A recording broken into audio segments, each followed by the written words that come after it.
Hey everyone, I own a Snowtrooper Commander costume. It's movie accurate to episode 5. And I get a lot of questions about how many pieces are there, how much does it cost, how long does it take to put on, how is it hot in there, things like that. And I figured I'd put this video together and just kind of answer some of those. I should say first off, I'm a member of the 501st costuming group, but this video isn't affiliated with them at all. This is just something that I wanted to put together just because I get questions about it and I think people might get some interest. I always see videos about how to put Stormtrooper armor on, things like that. So I figured I'd do the same with the Snowtrooper Commander. You don't see many of us. I think there's maybe 20 of us in the world, and as far as I know, I'm the only one in Canada. So I'm gonna start by going over the parts, and then after that we'll put it on. I'll put chapters in the video so you can skip ahead to whatever you're interested in. So first and foremost, white. Snowtroopers, always white. I got the white shirt, the white pants. These are actually what you'll see when I have everything on. These are just painter's pants. So you'll see they have a lot of like hooks and pockets and everything on them, but they're all covered. So you don't see any of that when I actually get them on. Second piece is the moon boot.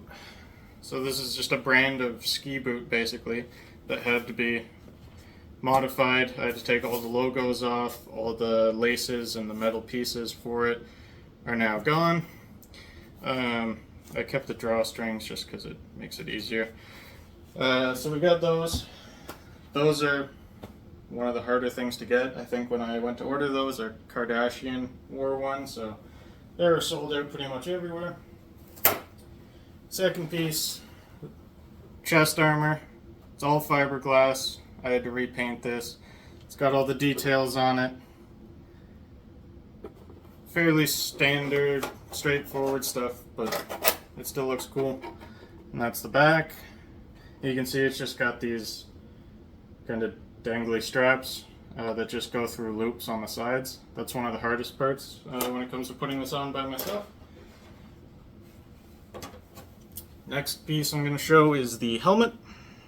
This is the one people tend to really focus on.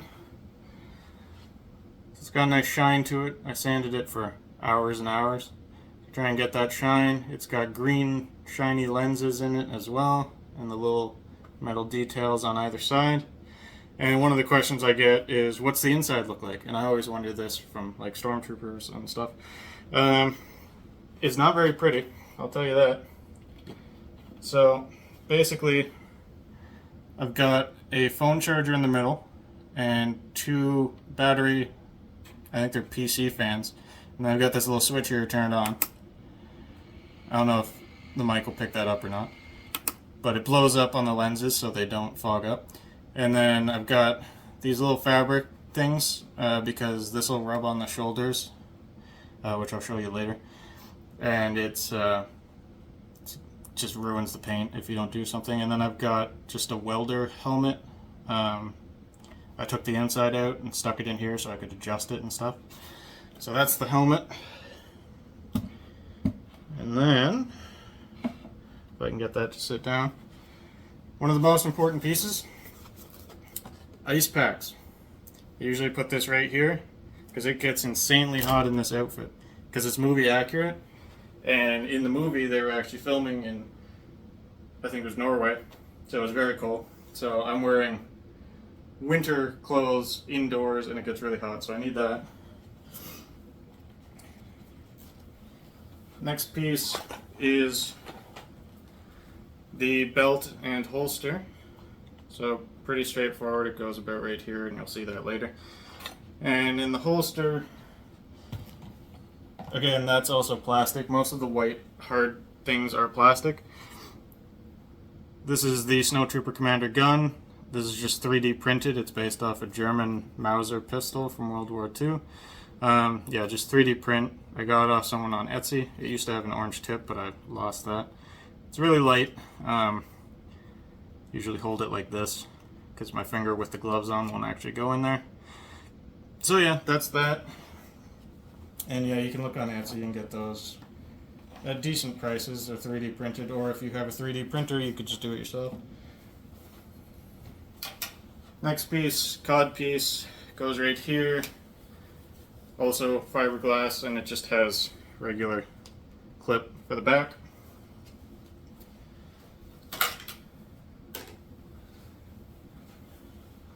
Next is the arms, and I keep the gloves on them just for the sake of keeping everything together.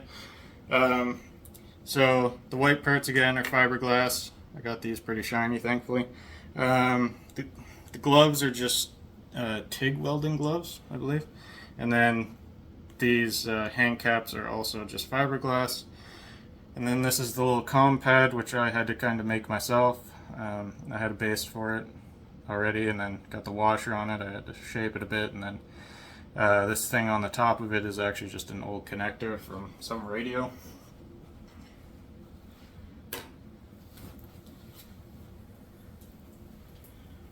And then the last piece, which is one of the first pieces I put on, is the duster. So duster is basically just a jacket but longer at the back.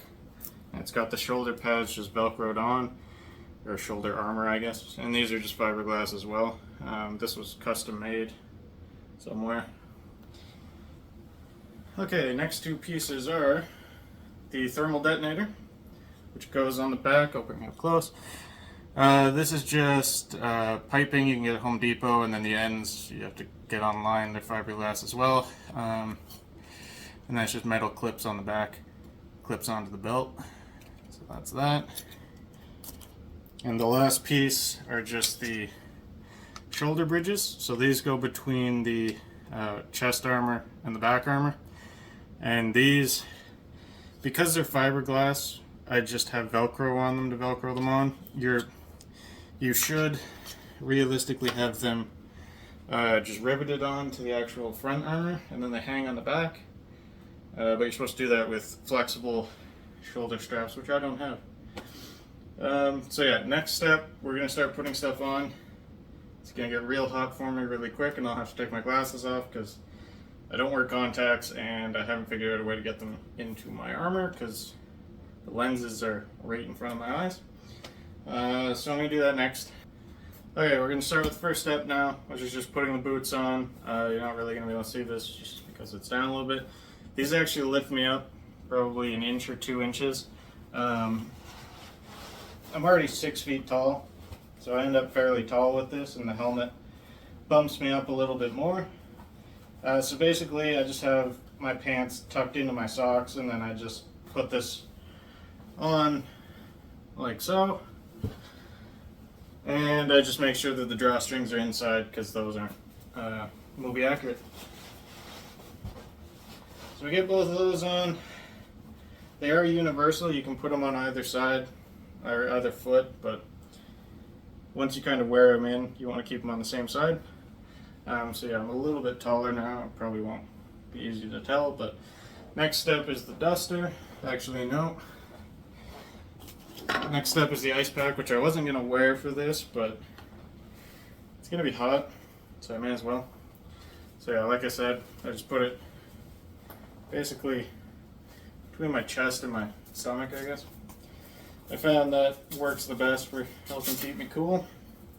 And it's just a Velcro thing, so it stays on there and it flattens out.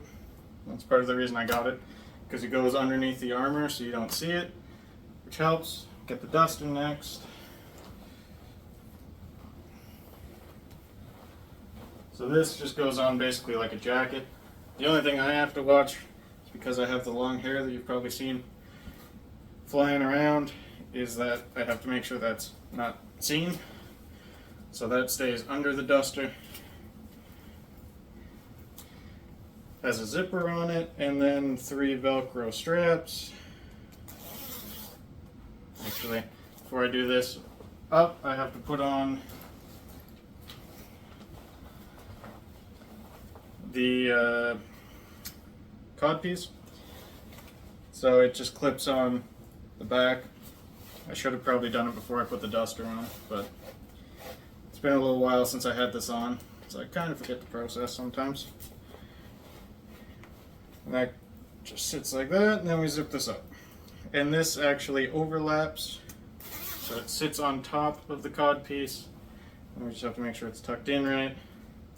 You'll notice I get less and less coordinated as I go because it's hard to move in this. So once I get everything on, I'm probably not going to be able to talk because you won't hear me. I don't have a microphone set up yet. That'll be my last thing. So once I get in it, I'm going to show kind of my head movement, so up, down, left, right, and then my arms, which can't move all the way either. So yeah, next is belt and holster.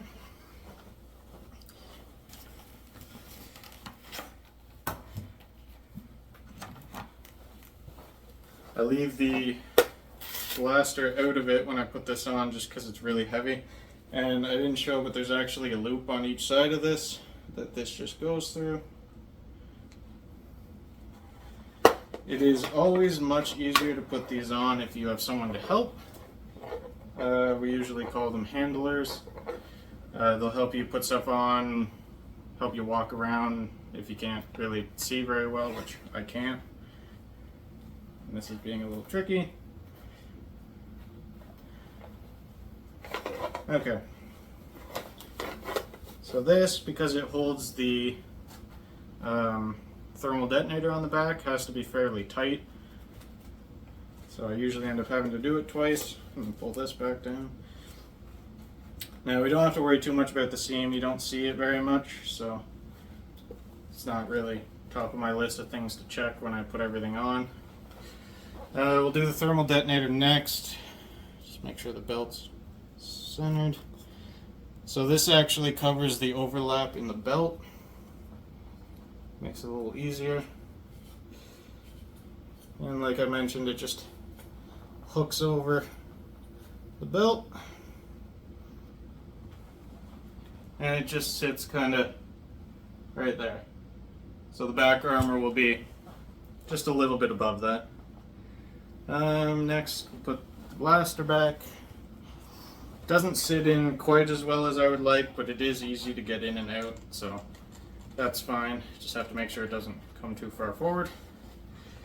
It's getting very warm already. And now we'll do the hard part, which is the chest and back armor. Again, you'll notice my shoulders are already on. Those are just Velcro. I could have them off, but I chose not to. So, we just stick my head through sideways, which I'm realizing now I have to take my glasses off to do. I just got my well, I've had my glasses for like a year now, but I don't use them when I troop, so it's a little tight, but it's not horrible. I'll probably squint now when I look at the camera, just because my vision is not good at distance.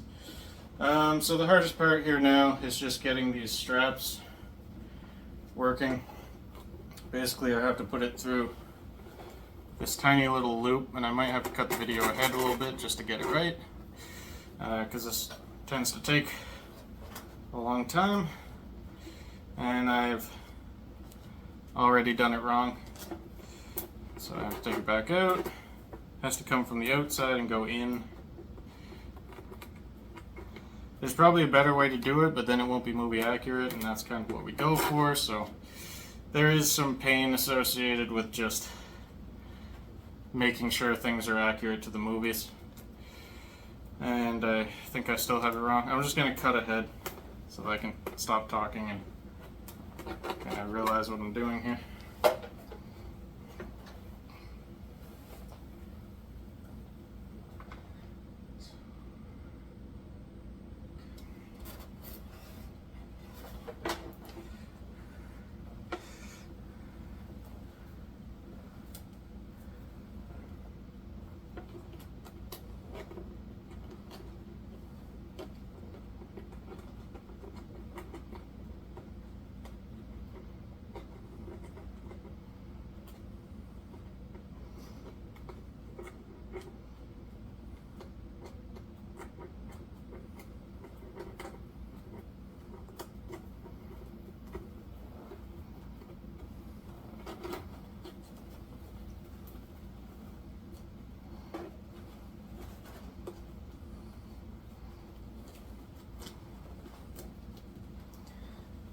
Okay, so I have one on.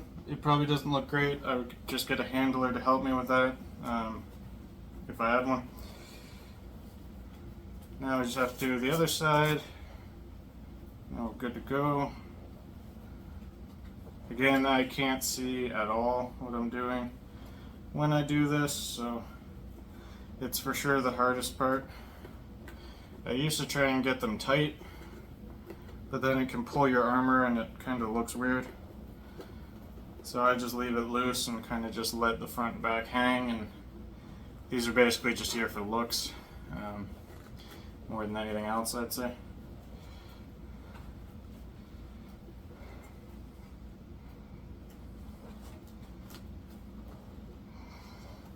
It's definitely got to be an easier way that I will hopefully one day figure out. Alright, so that's on there. We just got to adjust it. We want to keep the front down as much as possible and the back up. So now I can't actually look all the way down. It'll get much worse when I put the helmet on, but for now that's my main problem. Okay, so we want to make sure these are all semi-lined up, which for the most part it looks like we are. And then we want to put the shoulder bridges on that I mentioned. I have them labeled left and right, so that kind of helps me know what I'm doing. And they just Velcro on, stick on there, and that's basically it. You just have to make sure that they're semi-lined up so the Velcro on the back armor actually connects. And I do want to replace these because they're hard. You can't get the angle quite right, so it sticks up and my helmet catches on it.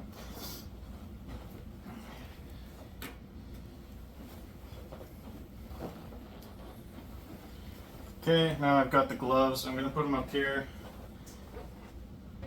because when I have the gloves on, I can't actually put my helmet on. Or, well, when I have the arms on, I can't put my helmet on because they only come to about here, and then, you know, you can't really reach the helmet. So I have to put the helmet on first, and then the arms. Needless to say, it's a very cumbersome costume. It's not something that's easy to wear, so, you know, if you're looking for something comfortable, this really isn't it, but it does look cool. So I'm going to put this on, and like I said, I won't be able to talk really, so I'm just going to show you the range of movement, and then just kind of, I don't know, do a circle, maybe some poses, and then I'll take the helmet off and wrap this up, I guess. So yeah, these fans are a lifesaver. Without the helmet on right now, I'm really hot. Once I get the helmet on, I can actually sustain this. I've stayed in this for 6 to 8 hour periods without taking it off. Obviously, always stop for water breaks, but yeah, now I just have to hope I put the battery pack in the right spot so my nose isn't right where the battery is. So yeah, we'll put this on now.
Okay, so that's basically it.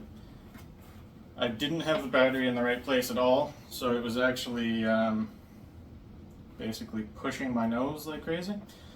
So I need to adjust that. It's a last minute thing that goes in just because I have to charge it beforehand and then put it in after. But that's pretty much it. If you have any questions, let me know in the comments. I'll be sure to try and answer them. If you like this, feel free to drop a like, share it to anybody, you know, kids that are interested, anyone that wants to join the community for sure can watch this.